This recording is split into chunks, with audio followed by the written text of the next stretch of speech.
Vášinka teda. Ale přetěle, začí prťat. My ostatní, my budeme fandit.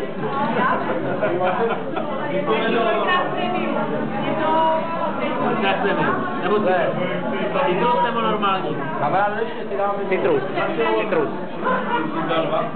Já bych vyzkoušel to prémium. Já jsem ho zkoušel, tak já si to dám citrus normální.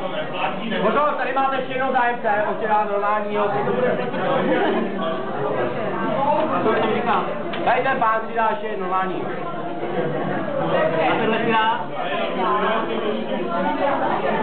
Vy? To je jasný. Vy jste byla první, tak se hlásí. No spolu jsem se smažil na slunci a kuřálku nebrat. Co je? No nic.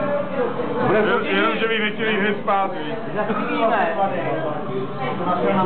Já rád tahám, jako...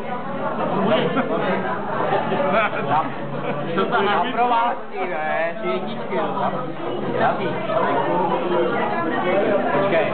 Počkej, vy jste 3 jedničky. Máš u mě. V životě ne. A dám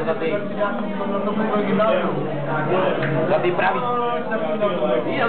O! Jo!